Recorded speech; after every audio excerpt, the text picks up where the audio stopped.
Hello, everybody. Welcome back to, I believe this is our 6th Fullerton Community Update.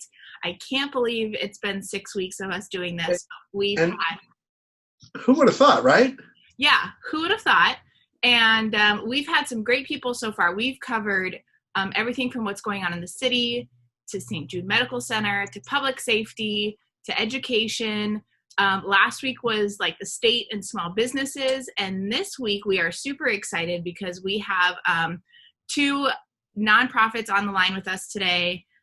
Two of our very favorites, mind you. We have Mark Lee, who is the CEO of the Women's Transitional Living Center, also known as WTLC, and Mr. Brett Ackerman, who is the CEO of the Fullerton Boys and Girls Club. So welcome both of you guys. Thanks for having us. Thank you for having us, yes. Of course. So before we get into it, I'm going to remind everybody, if you guys have questions, please don't hesitate to leave them in the comment section. I'm monitoring them. We will do our very best to answer those questions as they come in. So let's jump right in. Mark, you're first today. So I'm going to give a brief introduction of Mark, and then we will get going. So as I mentioned, Mark is the CEO of WTLC, which, fun fact, it's the oldest domestic violence shelter in Orange County, and it's the third oldest in the nation, dedicated to helping individuals and families escape the depths of domestic violence and exploitation. Under Mark's leadership, WTLC has expanded its financial portfolio and programming to strengthen services to survivors of human trafficking, which began in 2004. So Mark, how's it going? Happy Monday, everyone, and thank you, Stephanie, for that awesome introduction. Like she mentioned, again, my name is Mark Lee, CEO at WTLC, and we're so proud of the fact that we are the oldest domestic violence service provider in Orange County and the third oldest in the United States. And that just shows you our long history and just many, many years of experience of providing comprehensive and critical services to our survivors of both domestic violence and human trafficking. So once again, thank you so much for allowing this platform and inviting me along with Brett to have a conversation with you all. Definitely. So tell us, why don't you give everybody a little background of pre-COVID, like we'll push COVID to the side for right now, of, what does your shelter do? What are you guys all about? Sure. We do a lot. we do a lot. We have a lot of programs and services. I'll start off with our largest program, which is our housing program. And that includes our emergency shelter, which is for anyone that's needing that immediate safe place to go to. We welcome our shelter to those individuals and families. We also offer transitional housing for those individuals and families who are just needing some extra time with us. So they stay in our housing program for up to 2 years without paying for rent as they go through the recovery process.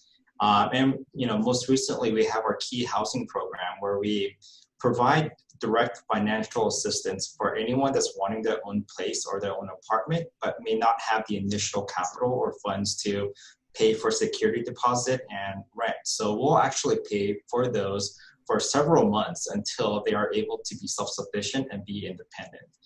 All of this is coupled with our supportive services, which includes our clinical therapy, where we provide both individual and group counseling sessions, and our legal services, where we help file for restraining orders and prep for court hearing appointments, and just kind of navigating through the complexities of family law and the family court systems. Our legal advocates are able to help them navigate through all that. So, and I just also want to throw in one last thing. We also have a very strong prevention and community education department where we go out to schools and businesses and other organizations to provide education and workshops to anyone that's wanting to learn more about domestic violence or about what healthy relationship is, with our goal of trying to prevent violence from happening in the first place. So we do all of that in a nutshell, and we've been doing it, quite well. But there's always definitely room to grow and improve, and we're just continuing to learn from what we've been doing to provide the needed services from our survivors. That's fantastic. You guys do so much, and we've gone to a bunch of different fundraising events that are put on by WTLC, and just to hear those like success stories from people that have gone in and people, you know, that go into your shelters obviously are in a horrible place, and to come out and be thriving on the other side of it is huge. I think one thing I want to point out, you guys are one of the only shelters, if not the only shelter, that accepts pets, correct? Yeah, we are the only one in Orange County that's a domestic violence housing program that accept pets. And I think this comes from our philosophy of not wanting to turn anyone away. We don't want to create barriers to our programs because, like Stephanie, like what you said, it's already a hard situation to be in a abusive situation, but to find the courage and the strength to actually seek support, but to find out that the place that you're trying to go to won't accept you because you have a loved family member, a pet, a dog, or a cat with you, and they won't accept you, right? So it's been about over 2 years where we just said, you know what, we're going to accept pets because if that's going to cause a barrier for anyone accessing to our services, then let's eliminate that. So currently we are the only ones in Orange County to accept pets. Good for you guys. And that's really true. Pets are comfort for so many different people on so many different levels, and to accept that's awesome.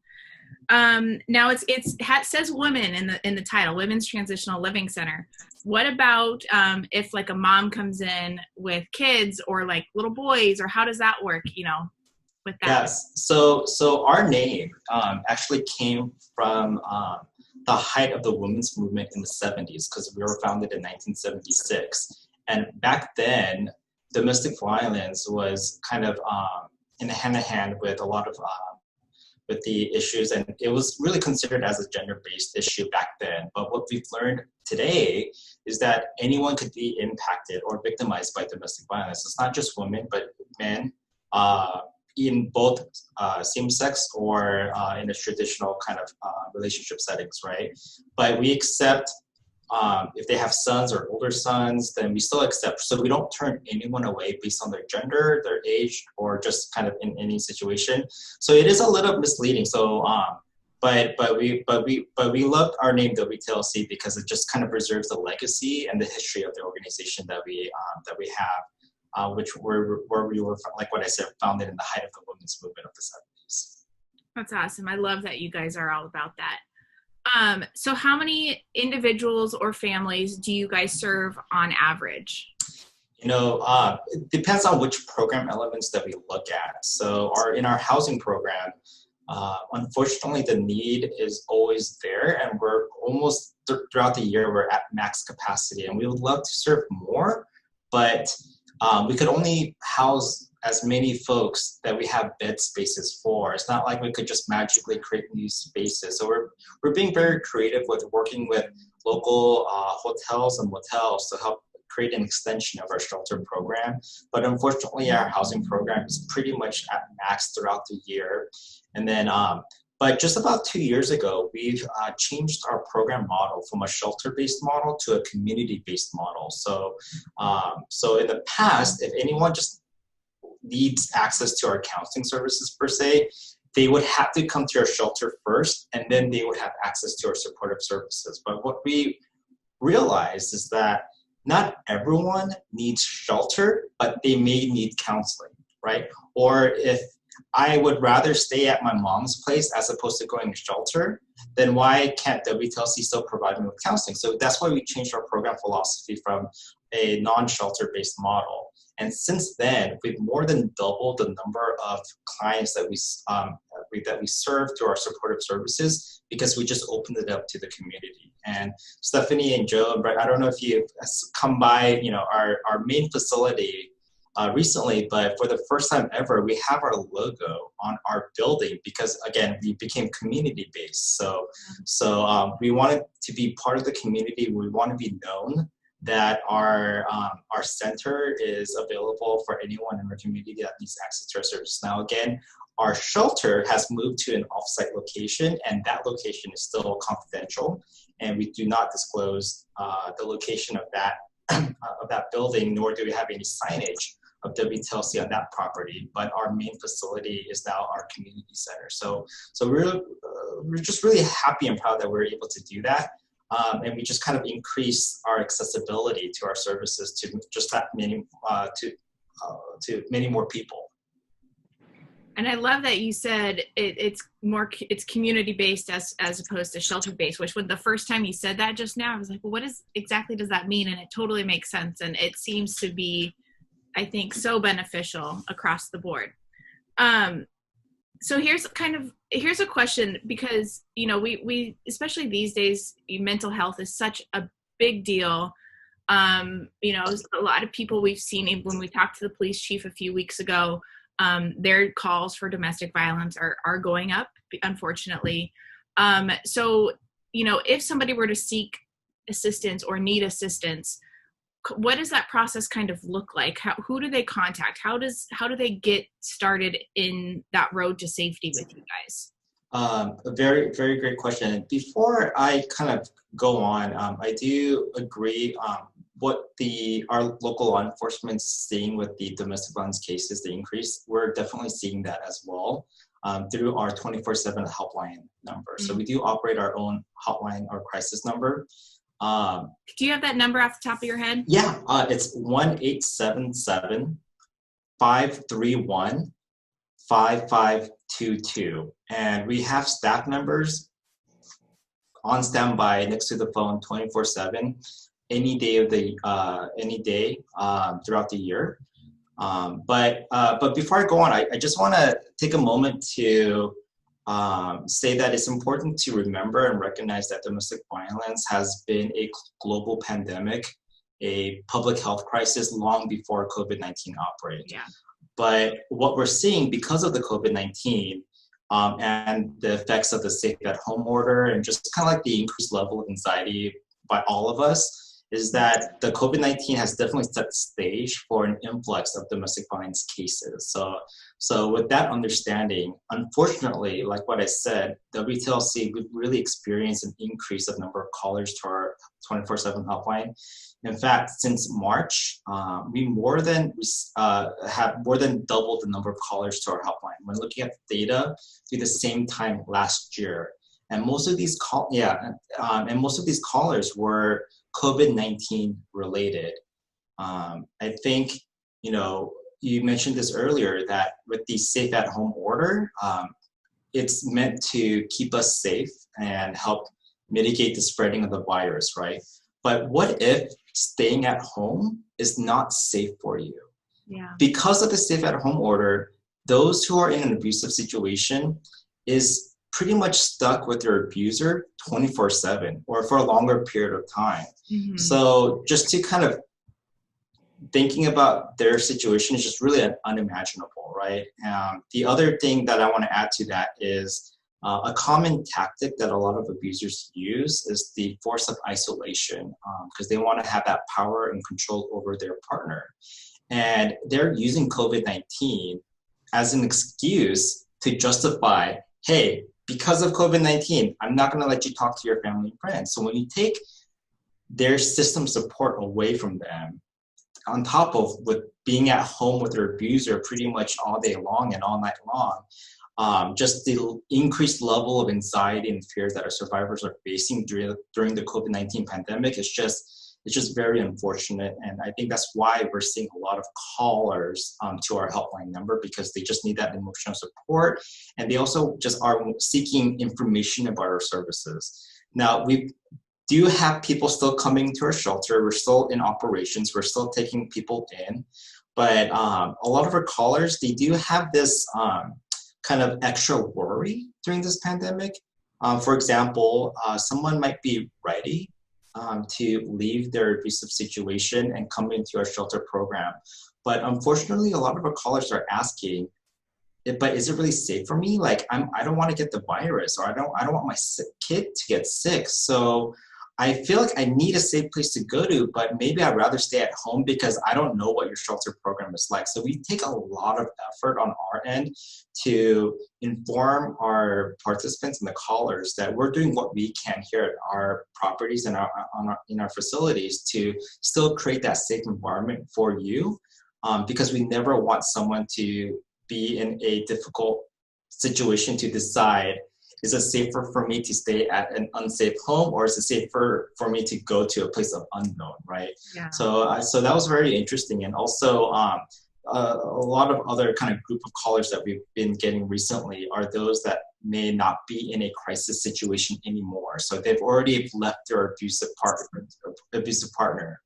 But because they've been impacted by the rise of unemployment, that they lost their jobs, and they are stuck in a difficult situation of deciding, maybe I need to go back to my ex-partner because I need that safe place to stay and help pay for bills. And maybe I have a shared kid with my ex-partner, so they could also help with the childcare. So they're kind of stuck like, well, I lost my job and I can't afford to be out on my own anymore. Should I go back to my partner? So we get some callers to our helpline asking for feedback and for our advice on that. So this whole COVID-19 has really, I like to call it a double pandemic situation for our survivors, right? They have to grapple with the COVID-19 situation, but also it makes their abusive situation complex and more complicated than and before. Almost magnified too. Right. So when if someone were to call, the crisis hotline and they have decided, okay, I need to leave, what kind of happens next? So walk me through the steps as far as what you guys do and how you guys assist them to safety. Yeah, we definitely prioritize on everyone's safety here, whether if it's safety from their abusive partner to safety from the COVID-19 virus, right? Mm-hmm. So our current process, because of the COVID-19, is we work with a local motel who is partnering us with this, and we're placing everyone into this confidential motel station for about 72 hours, for about 3 nights, and just to assess if they show any symptoms or whatnot, right? Before we bring them into our shelter program. But like what I mentioned earlier, our shelter unfortunately has been really full and at max cap. So what was meant to originally be a short-term period to stay at a motel has become like an extension of our shelter program. And now we have families staying in our motel we have a couple of families right now, they're going on to their 3rd week because they're just waiting for a spot to open up in our shelter program. And there's this domino effect, because then for those in our shelter program, they may be ready to graduate and go to the next chapter of their housing situation. But because of the COVID-19, no other housing programs might accept them, or they are feeling unsafe to go anywhere else. So they're staying put, and we're not, and we definitely want to continue to house them, but it's creating this domino effect where we have a lot more people in our motel than we normally have designed to use that motel program for. But regardless, it's just our efforts of not wanting to turn anyone away. That's good. How long does a program typically last, or does it really vary based on the individual?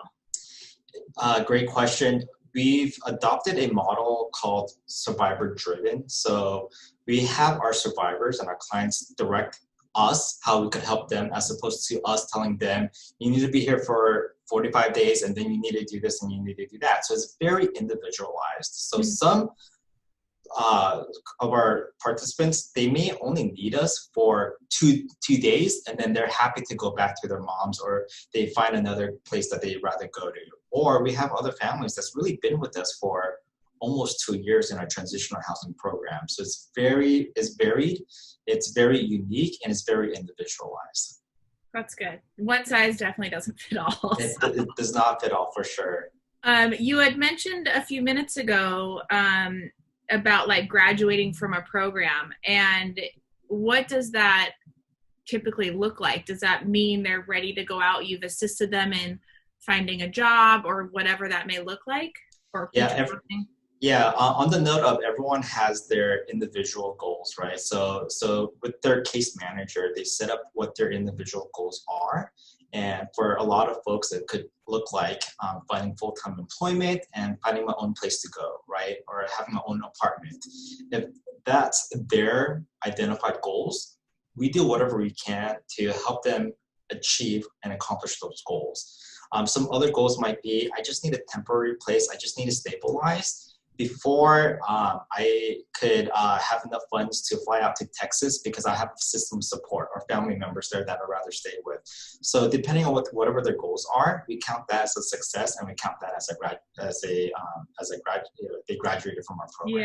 Yeah. That's so great that they have somebody that sits down and helps them set those goals, and then you guys are able to assist in achieving those. Exactly.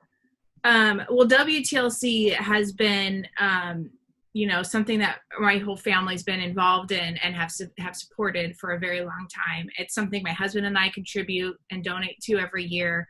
And I know you guys were supposed to have one of your really big fundraising events. I believe it was last month or the month before.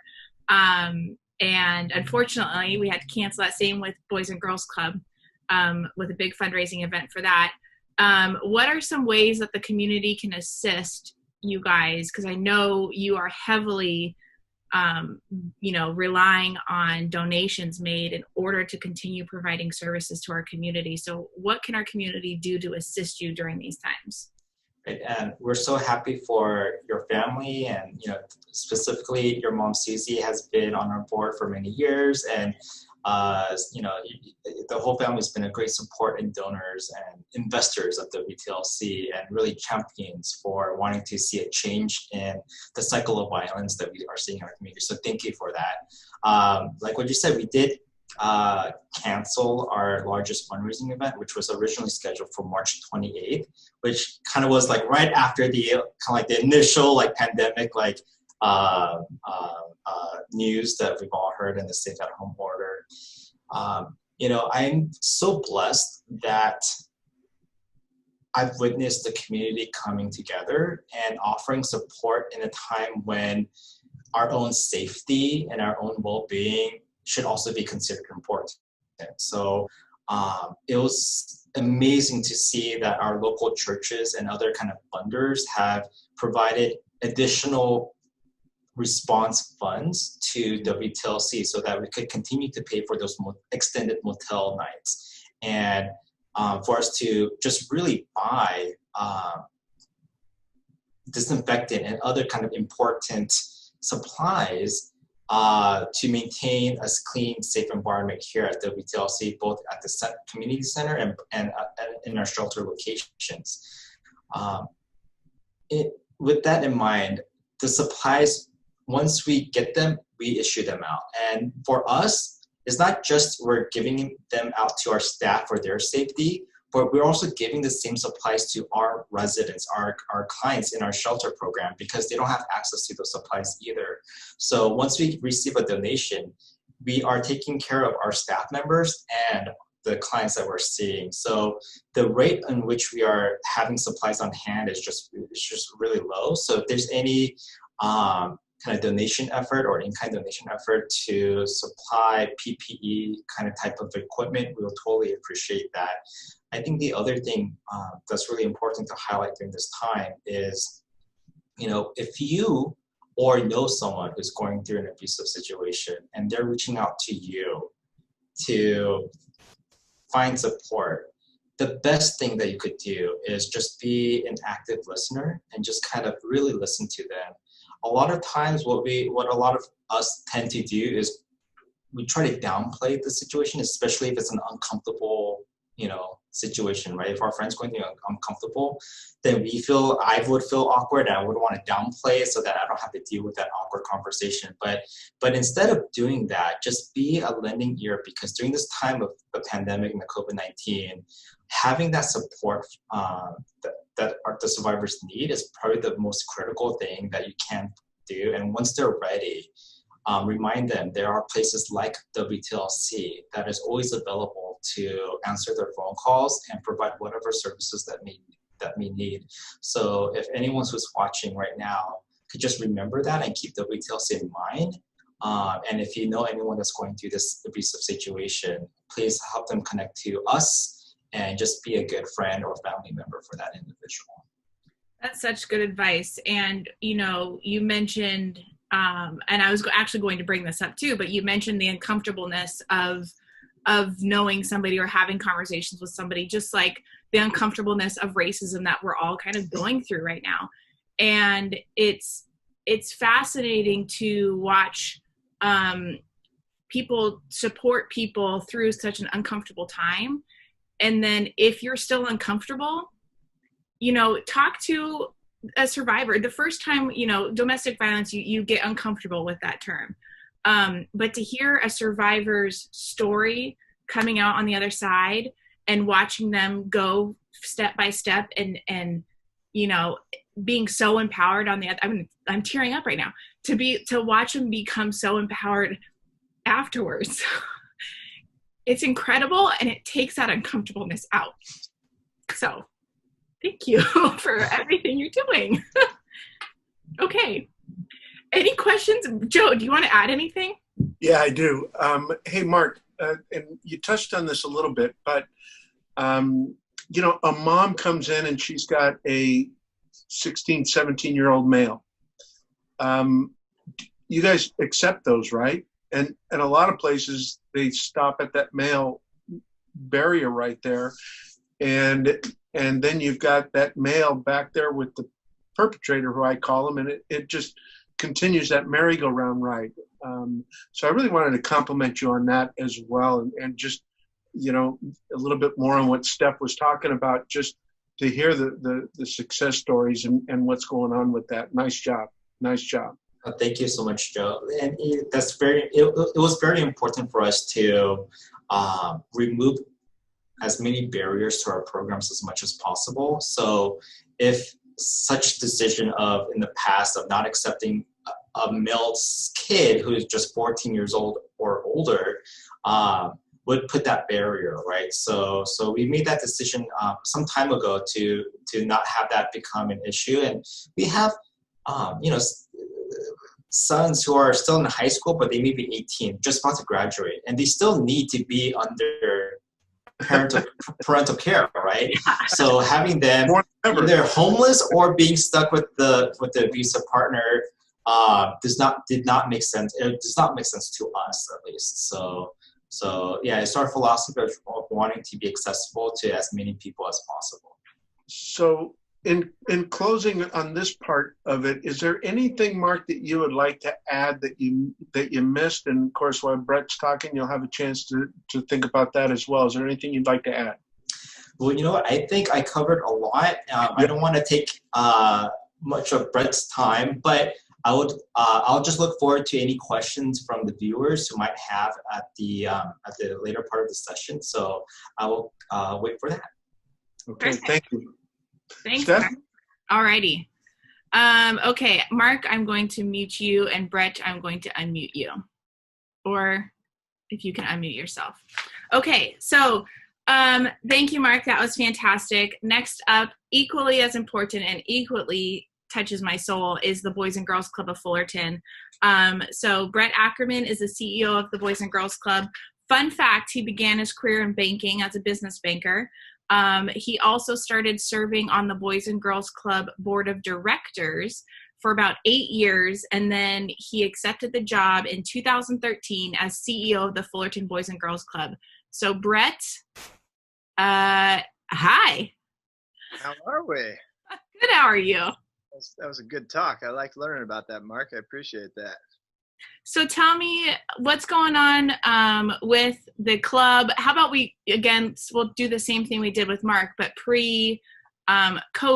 Tell us a little bit about the club. I'm not going to lie. I know a lot of people's perceptions of the Boys and Girls Club is it's kind of like an after-school daycare for kids who need it. But there's so much more than that. So talk about what the club does here in the city.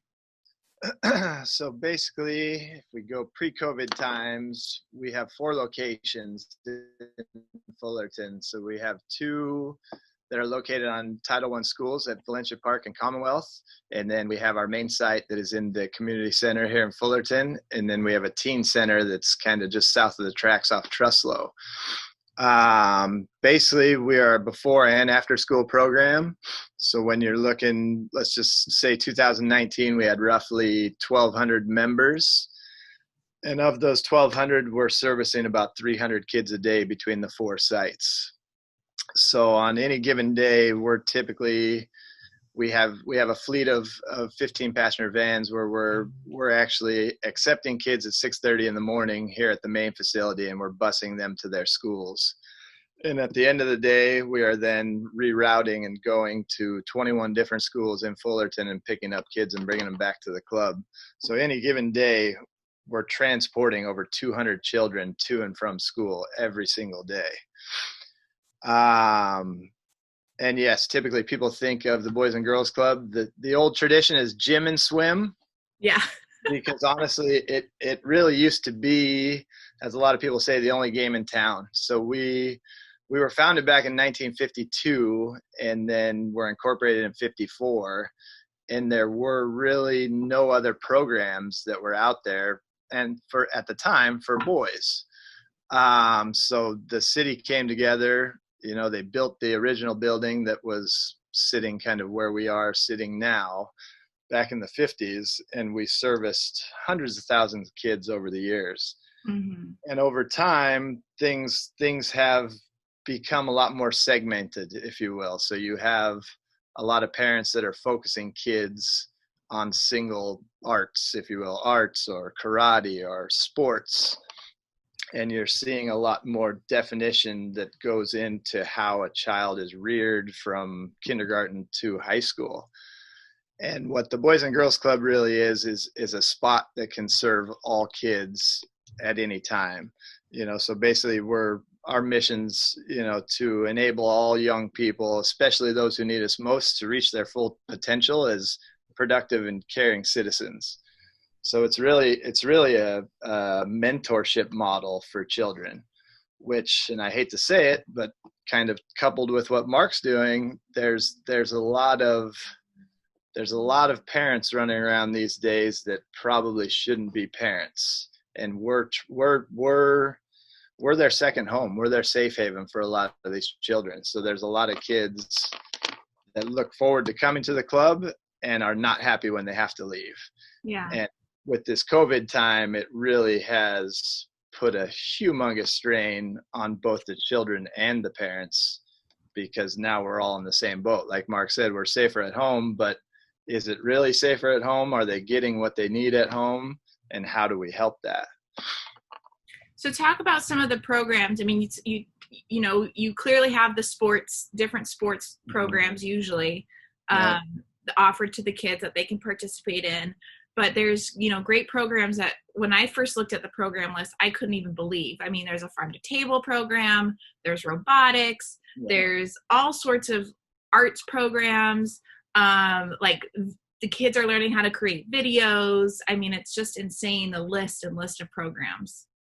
And it's hard to pinpoint really one or two that we do, because with kids it's fluid, right? It's constantly changing. So the batch of kids that comes through the next couple of years are going to be kind of focused on one thing, and then we kind of have to pivot and shift to the next thing. But basically our three focus areas are academic success, healthy lifestyles, and character and leadership. And we do have some kind of national, not mandated programs, but they have been created on the national level that flow through to the individual clubs. Because again, we do have a national franchise, if you will, but they have no control over each individual entity. So we're all separate and autonomous corporations. But yeah, like you said, we this year we had a heavy focus on kind of STEAM and engineering. So we transformed one room at our teen center, and kids are building NAT cars, so autonomous little remote control vehicles. And before this, we were slated to go to Santa Clara and send a group of kids to compete against other college students with the build out that they had built for their NAT car. And these are like kids that are not in college. They're little kids. Yeah. But we had a great partnership with Code Ed, is a gentleman, Richard Wu, that I became friends with over time. And he's got a passion for teaching these kids, and the kids love it. I mean, it's not for all of them, which nothing is. That's why we have to offer so many different programs. But we have Java programming, Python programming, and this NAT car, and the kids just gravitated to it. Tell me about the Richmond Teen Center, because I think that is unique and often not talked about too much? So it's kind of funny you say that, because we were just over there this morning kind of looking over the changes that we want to make in this time that we have the ability to make changes. But we do at the teen center, one of the biggest things we have there is a farm to table program. So one of my kind of passions is farming, as Stephanie learned maybe last week. And I don't have the land or any wherewithal to do it at my house. So I told my staff, I said, I'd love to see a farm, get a gardening program. Oh, the kids don't like that. Kids don't like that. It's like, you don't know that they don't like it until you put it in front of them. And now we have this flourishing garden over at the teen center. And thanks to the Phelps Foundation, we got a donation from them last year. We were able to revamp our entire kitchen. So now we kind of have a beautiful, I don't want to say state of the art, but it's nicer than it was for sure. Yeah. And they're growing the stuff and they're bringing it in, they're cooking it. And then when you walk outside the kitchen, there's a full-blown gymnasium that Jim Miller donated to the club. And they can go from basically they're actually doing meal preps, and then the health and fitness gentleman would take them into the next room, and then they would do their workout.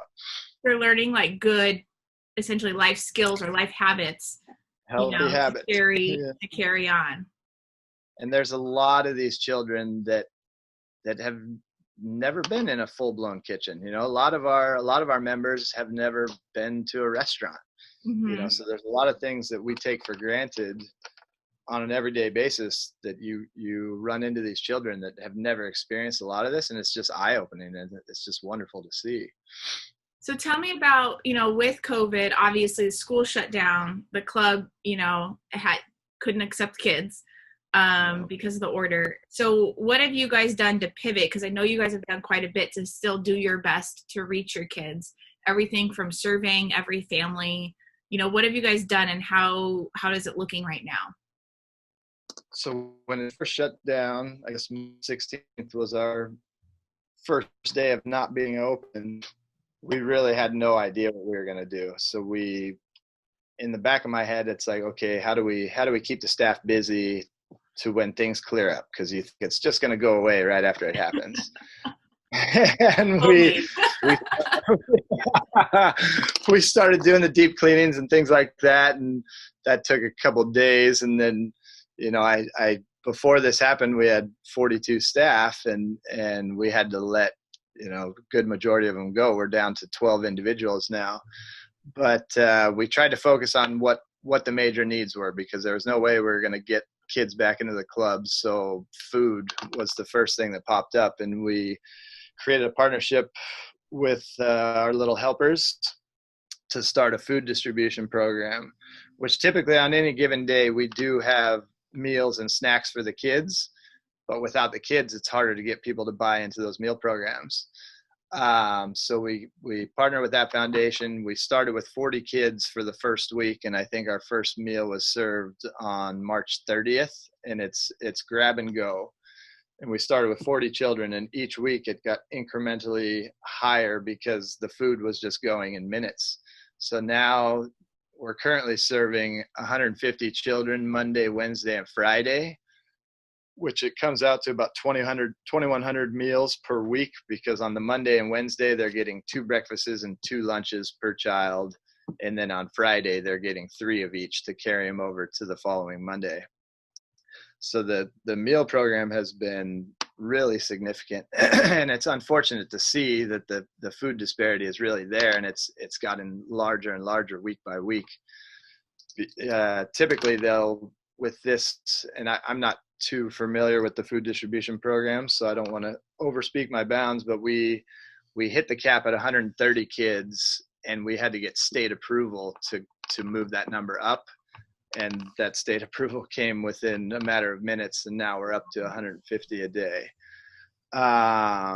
With that being said, food is one thing, but then you have the kids that are all at home, right? So we tried to transition to a virtual club, if you will.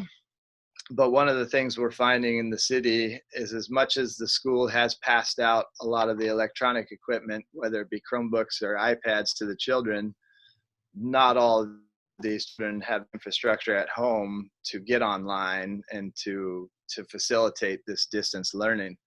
So I would say, the first couple weeks of our virtual programming, we had a good number of kids, and then it has just dropped off significantly over time.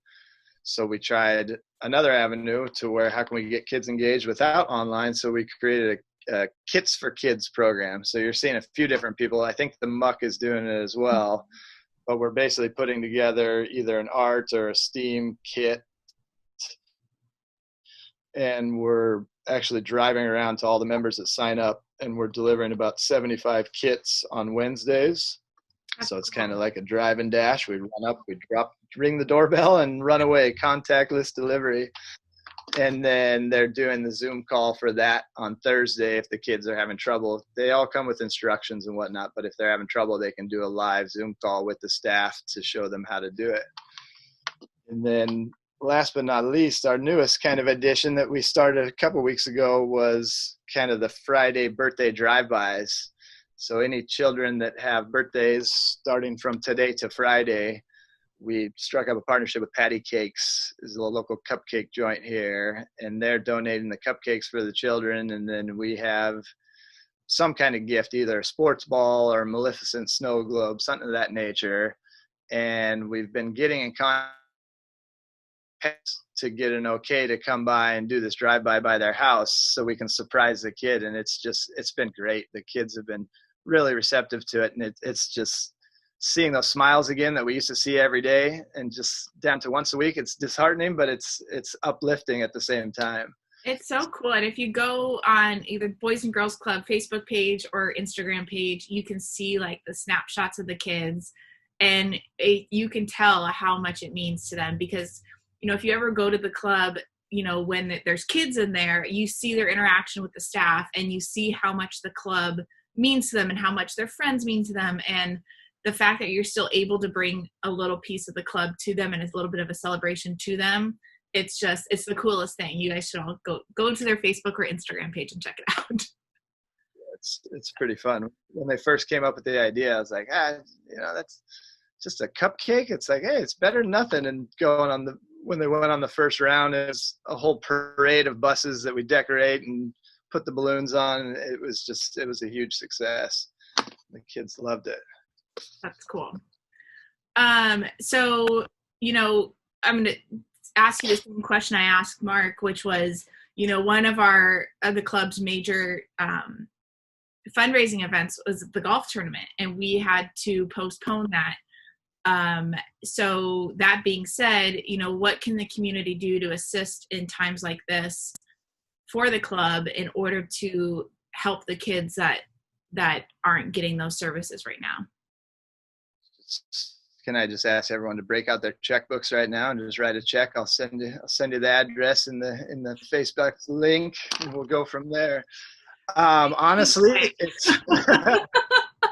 it's a tough question, and that's what a lot of nonprofits are really looking at this point is how do you shift? How do you make that shift from, we had a golf tournament on April, now how do we recoup the $40,000 to $60,000 that we needed for that? And it may sound dumb, but I'm looking at it totally different. I'm looking at it more so at, what do we need to do to get these children back in the place that they need to be before I go out and start asking for money? So honestly, we haven't made a calculated effort to raise money in this time, because I feel that there's a lot of uncertainty with everybody. Yeah. So the people that I know that can afford to donate still, I've reached out to a little bit. But honestly, I want to have something in place that I know what we're going to look like and how we're going to operate as we open up, if you will, before I really start pushing for money. Obviously, kind of like Mark said, the most important things for us are going to be the PPE stuff, because we still don't know what it looks like if they're going to make kids wear masks. Are we going to have to wear masks and gloves and hand sanitizer? But we're actually prepping for hopefully a small reopening at our teen center on July 1st. So one of the biggest things that I'm looking at is yes, that PPE, the face mask, because I'm just guessing that we're going to have the kids wearing face masks, and I'm not going to rely on them taking it home and bringing it back each day. So we're probably going to supply the children with that. But then when you look at that, those face masks don't fit children. So if anyone has a nice constructive way of making those face masks fit on little children, like a little clip in the back or anything of that nature, any ideas like that just to help with how we're going to have to facilitate this with children in the future is going to be a big help. Well, I'll tell you, for those of you that don't know that are watching, I serve on the Boys and Girls Club Board of Directors. Again, why it's so near and dear to my heart. And Brett is a great guy. Don't get me wrong. He's a good guy.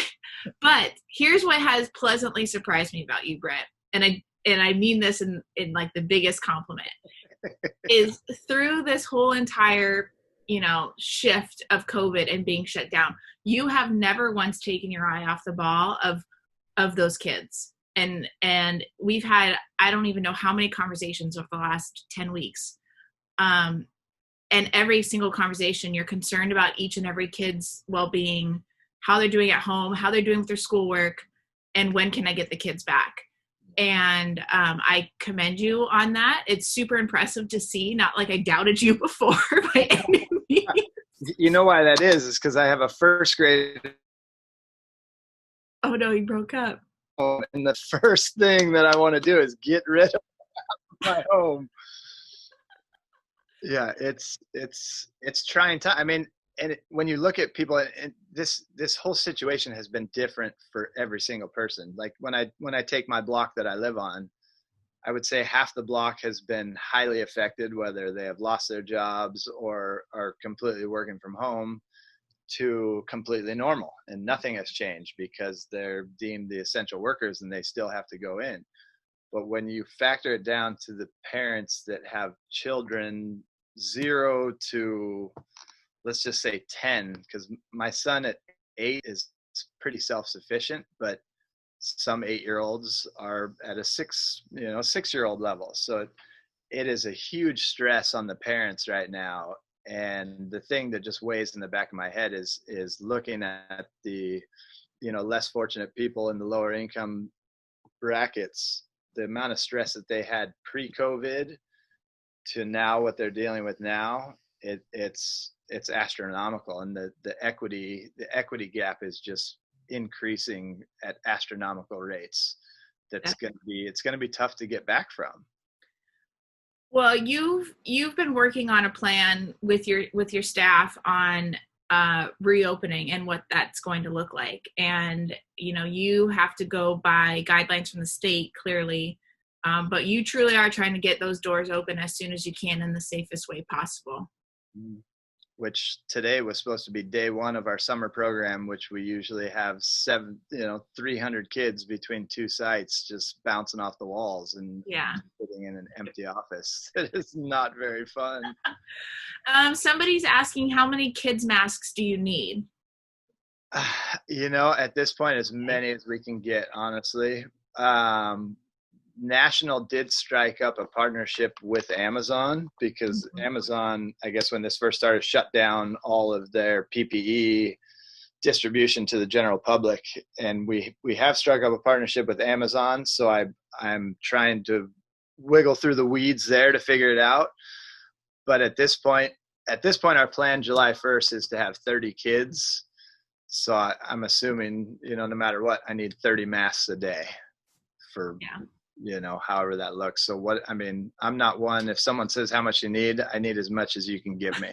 I'm not one I don't want to sell anyone short. If I say 10 and they can give me 100, I'll take 100. And what we've always done at the club too, if we do ever have more than enough, we always look to the other groups in Fullerton to pass that out to too. So definitely nothing will go to waste. Trust me. Joe, do you have any questions for Brett? No, just a couple of comments, actually, for both these guys. And I remember, Brett, you and I were talking, just to reiterate here just a second, and you and I were talking right after you guys were basically shut down. And both you guys have a tremendous amount of passion for what you do.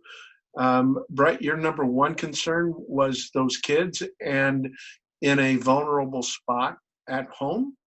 And Mark, you're in the same business to where you're looking at people and their vulnerabilities are exposed, exponentially. And you both have maintained the focus on that. And then, what's the future going to be like for Boys and Girls Club? And Mark, you're already working on the future of what you're doing there. And just doing amazing things and in a much needed, sad to say, environment. Yeah. So question that came through, where can people, and Brett, I'll start with you. Where can people donate either like PPE stuff or monetary donations? So for monetary, it would go to our P.O. box, which let me just look so I don't get it wrong. It's P.O. Box 1283, and that's in Fullerton, California, 92836.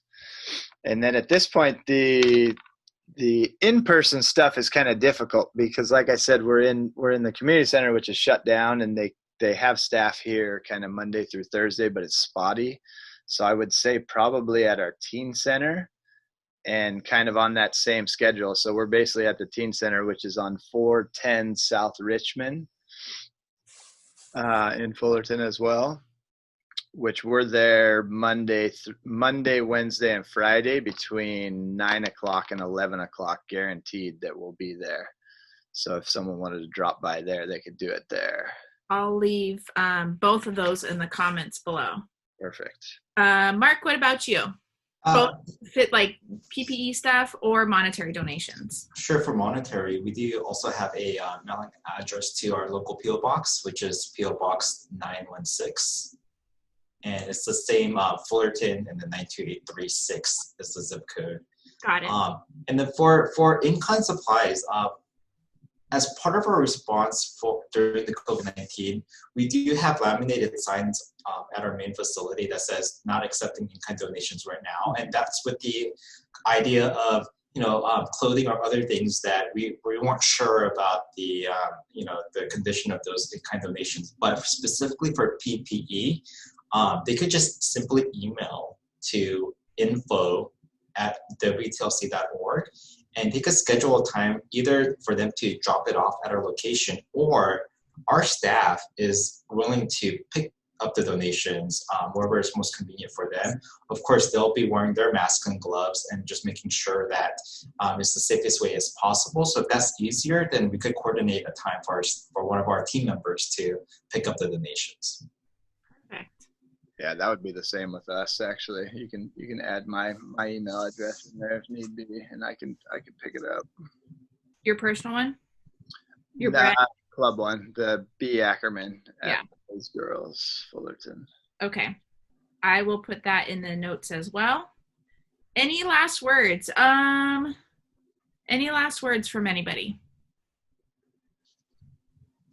I don't think so. Thank you for having us on to let us voice our opinion. Yeah, no, we're so happy. Thank you guys for spending time with us today and for everything you guys are doing. It's not easy in either one of your worlds, but you guys are doing amazing things, and I know the community appreciates that. So thank you. And please consider Century 21 of Fullerton for your real estate needs. Thank you, Mark. Thank you, Mark. Century 21 Discovery is here to help. Oh, Discovery, yes. All righty, Joe, you want to wrap us up? I do. Thank you. I just want to say thank you both. You guys are just doing a great job with your sector, and it's much appreciated. And I know in those days when you think, "Am I making a difference?" The answer is absolutely. You're making a huge difference, and your passion comes through. And just charge on. Thank you. Thank you, everybody. Have a great week.